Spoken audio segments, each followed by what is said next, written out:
तो hello friends, welcome back to my channel miss Rajpuran vlogs. तो आज हम लोग कवर करने वाले हैं 16 अक्टूबर 2022 का दैनिक भास्कर का न्यूज़ एनालिसिस। तो चलिए बिना लेट किए स्टार्ट करते हैं आज का न्यूज़ आर्टिकल। तो सबसे पहले मैं आपको सुविचार बताना चाहती हूँ कि असफलता सफ़र का अंत नहीं, इससे वह साहस मिलता है जो लक्ष्य तक पहुँचाता है। यानी अगर आप असफल हो रहे हैं किसी चीज़ में तो उससे निराश मत होइए, बल्कि कोशिश करते रहिए, लक्ष्य आपको ज़रूर मिलेगा। ठीक है, सक्सेस आपके इस पास ज़रूर आएगी।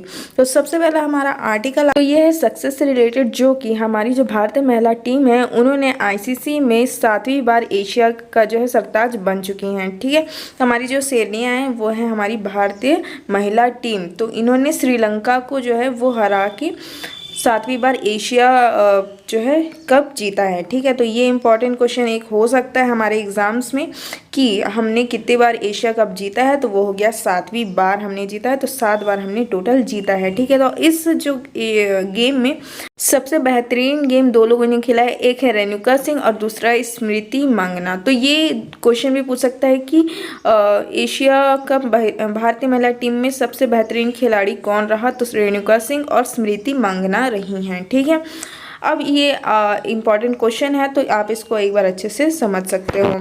नेक्स्ट आर्टिकल की ओर बढ़ते हैं, वो है हैदराबाद से रिलेटेड। हैदराबाद को वर्ल्ड ग्रीन सिटी का अवार्ड मिला है। तो मैं बता दूं कि यहाँ आपको दक्षिण कोरिया में जेजू में international association of horticulture productions के द्वारा जो है वो वर्ल्ड ग्रीन सिटी अवार्ड समारोह हुआ था। ठीक है, तो किसके द्वारा हुआ था? इंटरनेशनल एसोसिएशन ऑफ हॉर्टिकल्चर के द्वारा में। कहाँ हुआ था? तो दक्षिण कोरिया के जेजू में हुआ था। ठीक है, तो यहाँ पे जो वर्ल्ड ग्रीन सिटी का अवार्ड मिला है वो सिर्फ देश में हैदराबाद को ही मिला है, ताकि वो वर्ल्ड ग्रीन सिटी यानी वहाँ पे बहुत ज़्यादा ग्रीनरी है। ठीक है, तो वहाँ पे उसको अवार्ड दिया गया है, किसको? हैदराबाद को। तो यहाँ से क्वेश्चन रिलेट कर सकते हो आप, एक क्वेश्चन आ सकता है वनडे एग्जाम में या किसी भी पीएससी के एग्जाम में, प्रीलिम्स वगैरह में भी आ सकता है। लाइक कि जो वर्ल्ड ग्रीन सिटी है वो आपका कौन सा है, तो 4 ऑप्शंस आपको दे देंगे, लाइक हैदराबाद, दिल्ली, रायपुर, या फिर आप जहाँ पे रहते हो कहीं पे भी। ठीक है, तो वहाँ 4 ऑप्शंस दे देंगे। तो आपको याद रखना कि जो हैदराबाद है वो है वर्ल्ड ग्रीन सिटी। यहाँ से दूसरा क्वेश्चन उठ सकता है, लाइक कि ये जो वर्ल्ड ग्रीन सिटी का समारोह है वो कहाँ हुआ था, तो ये हुआ था दक्षिण कोरिया में। ठीक है, दक्षिण कोरिया में जेजू में हुआ था। ठीक है, नेक्स्ट क्वेश्चन इससे रिलेट कर सकते हैं हम लोग कि ये जो वर्ल्ड ग्रीन सिटी अवार्ड है ये किसने, मतलब किसके थ्रू हुआ, मतलब किसने करवाया था, तो ये international association of horticulture production जो है प्रोड्यूसर्स ने करवाया था। ठीक है, बढ़ते हैं अपने नेक्स्ट आर्टिकल के ऊपर, जो कि बहुत ही ज़्यादा इंपॉर्टेंट है और बहुत ही ज़्यादा मतलब एग्जाम के पॉइंट ऑफ व्यू से भी इम्पॉर्टेंट है और नॉर्मल ऐसे भी पॉइंट ऑफ व्यू से इम्पॉर्टेंट ही है पर्सनल लाइफ के लिए अगर देखा जाए तो। एक्चुअली छत्तीसगढ़ पुलिस जो है उसने महिला और बालिकाओं के लिए एक ऐप लॉन्च की है। उस ऐप का नाम है अभिव्यक्ति ऐप। ठीक है, इस ऐप के थ्रू क्या होता है कि जैसे कोई भी महिला या फिर कोई भी बच्चियां हैं, जो बच्चे हैं, उनको किसी भी टाइप का हेल्प चाहिए तो वो इस ऐप के थ्रू वो हेल्प जो है वो पुलिस से मांग सकते हैं। जैसे मान लीजिए कभी कभी कॉल्स नहीं लगते हैं 100 में, तो वो डायरेक्टली इस ऐप को ओपन करके उसमें टेक्स्ट कर सकते हैं, और या फिर उसमें डायरेक्ट कॉल का कुछ ऑप्शन है कुछ इस तरह से, तो उसमें डायरेक्टली वो हेल्प मांग सकते हैं पुलिस से। सबसे अच्छी बात इस ऐप की ये है कि इसमें आपका तुरंत हेल्प किया जाएगा। लाइक जो भी महिला और जो भी बालिकाओं को इस मतलब हेल्प की ज़रूरत रहेगी, तुरंत तत्काल उनका रिस्पॉन्स और उनका हेल्प किया जा सकता है इस ऐप के थ्रू।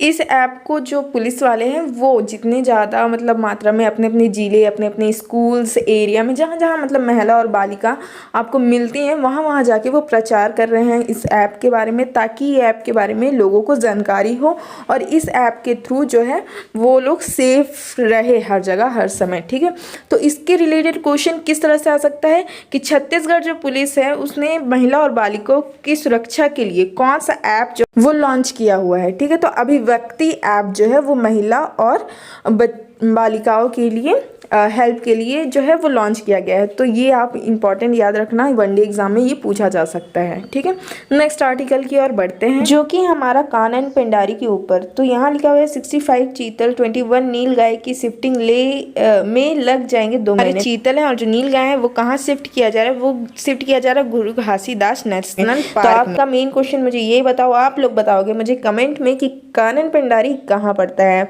ठीक है, अब इसी से रिलेटेड 1-2 क्वेश्चंस मैं आपको बता सकती हूँ। जैसे यहाँ आप देख सकते हो लिखा हुआ है गुरु घासीदास नेशनल पार्क। ठीक है, तो नील गायों को टेक्ल्यूजिस पर भेजा जाएगा गुरु घासीदास नेशनल पार्क। तो यहाँ से क्वेश्चन पूछा जा सकता है कि जो गुरु घासीदास नेशनल पार्क है उसकी स्थापना कब हुई थी।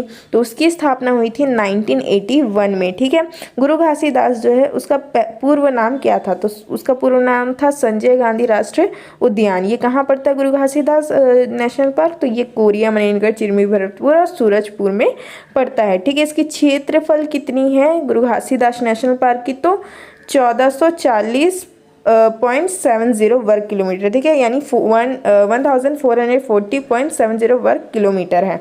ठीक है, मतलब लगभग 1441 किलोमीटर आप ले सकते हो। ठीक है, और ये क्षेत्रफल की दृष्टि के प्रदेश का सबसे बड़ा विस्तृत राष्ट्रीय उद्यान है। यहाँ पे जो गुरु घासीदास के पूछ सकता है कि गुरु घासीदास के प्रमुख जीव कौन कौन से हैं, तो आप बता दो नील गाय, बान, तेंदुआ, सांबर आदि। इस टाइप से क्वेश्चन इससे रिलेट करके पूछ सकता है आपसे। ठीक है, नेक्स्ट आर्टिकल की ओर बढ़ते हैं। और जो नेक्स्ट आर्टिकल है वो है कोटमसर गुफा के ऊपर, जो कि आपके बस्तर में पड़ता है और ये हमेशा 1 नवंबर को ओपन होता है। ठीक है, लेकिन इस बार 15 अक्टूबर को ही से ओपन कर दिया गया है।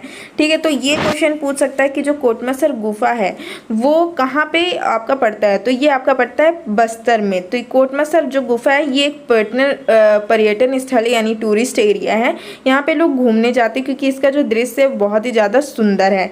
ठीक है, और इसके बारे में पूछ सकता है ये कहाँ पड़ता है, तो ये बस्तर जगदलपुर में पड़ता है। ठीक है, तो ये हमारा आज का आर्टिकल था। तो आपको अगर आर्टिकल आज के अच्छे लगे हों तो प्लीज़ वीडियो को लाइक करिएगा, मेरे चैनल में नहीं तो सब्सक्राइब करना मत भूलिएगा, ताकि ऐसे रोज का मैं न्यूज़ एनालिसिस आप लोगों के लिए लेके आते रहूँ।